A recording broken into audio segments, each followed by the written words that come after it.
Sistem kas kecil menggunakan metode fluktuasi atau dana tidak tetap.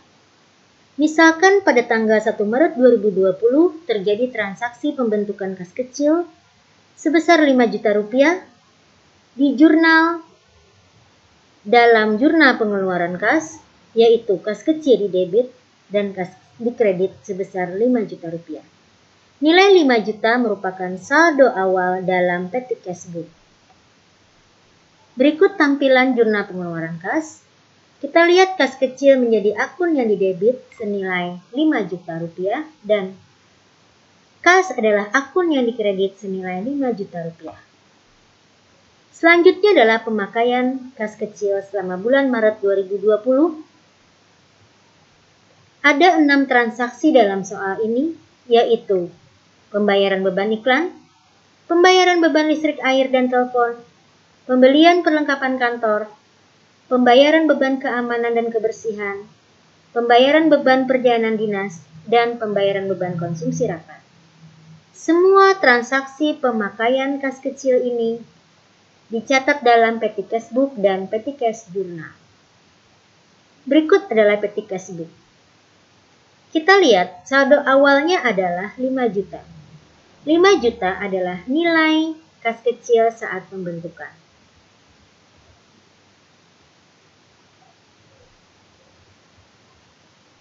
Selanjutnya kita kurangi dengan pembayaran beban iklan sebesar Rp300.000 sehingga menghasilkan saldo Rp4.700.000.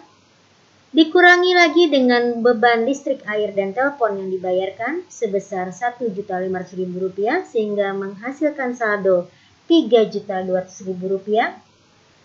Dikurangi lagi dengan perlengkapan kantor yang dibeli senilai Rp250.000 sehingga saldonya menjadi Rp2.950.000. Dikurangkan lagi dengan beban keamanan dan kebersihan senilai Rp200.000 sehingga saldo kas kecil menjadi Rp2.750.000.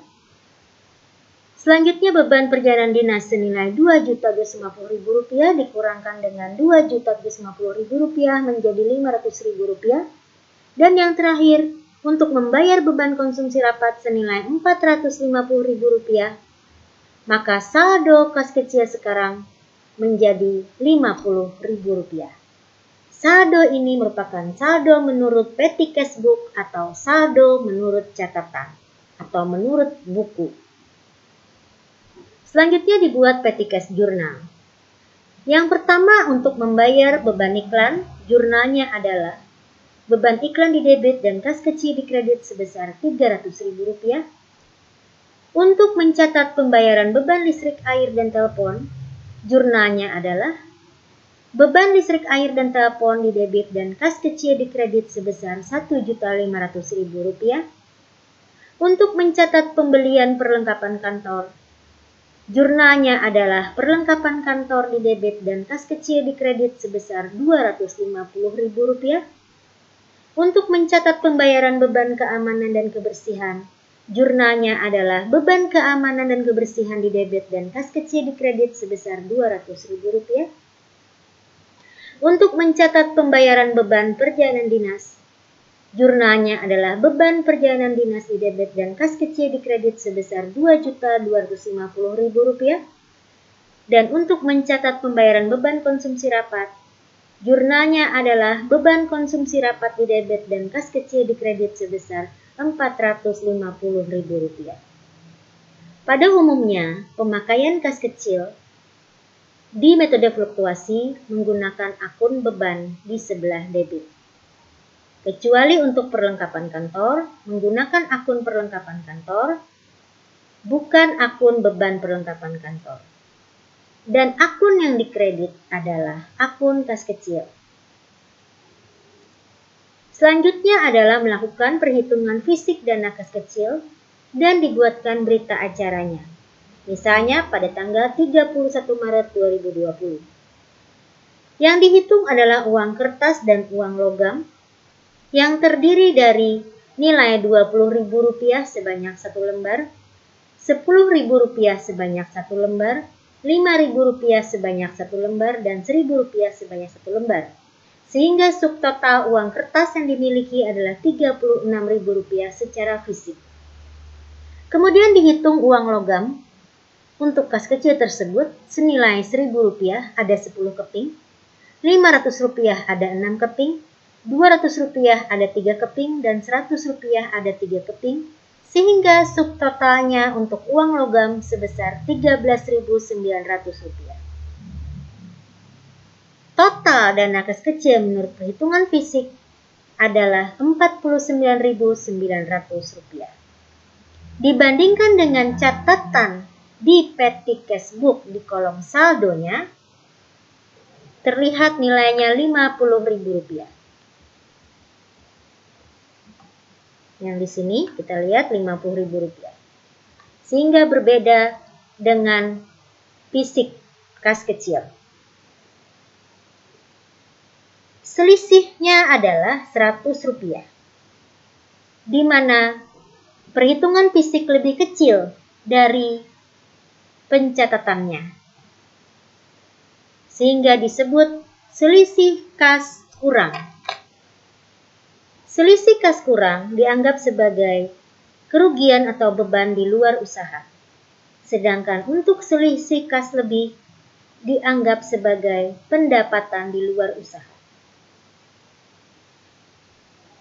Penyebab terjadinya selisih dana kas kecil antara lain kesalahan pencatatan, adanya pembayaran yang dibulatkan ke atas atau ke bawah, adanya uang palsu, kehilangan akibat kekeliruan saat terjadinya transaksi kas kecil.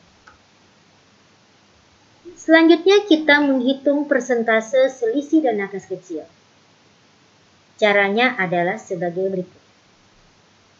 Selisih dana kas kecil dibagi dengan saldo dana kas kecil menurut petty cash book dikali 100%. Dalam soal ini, Rp100 dibagi Rp50.000 dikali 100%, sehingga diperoleh hasil 0,2%. Apabila kebijakan perusahaan menyebutkan bahwa jika persentase selisih dana kas kecil di bawah 0,5%, maka selisih dana kas kecil dinyatakan wajar. Maka simpulan kita adalah selisih dana kas kecil dinyatakan wajar. Kata tidak wajar kita coret sesuai dengan hasilnya.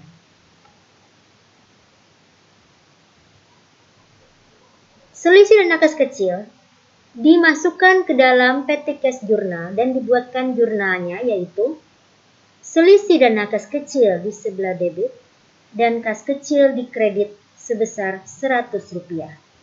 Kemudian kolom debit dan kolom kredit dijumlahkan, hasilnya adalah Rp4.950.100. Selanjutnya adalah pengisian kembali kas kecil.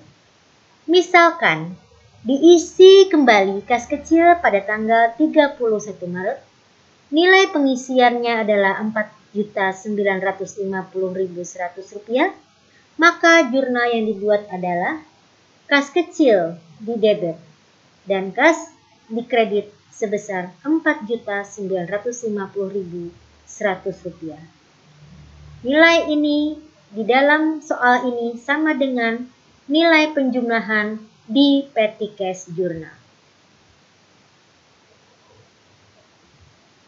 Apakah boleh nilainya tidak sama dengan nilai petty cash journal ini?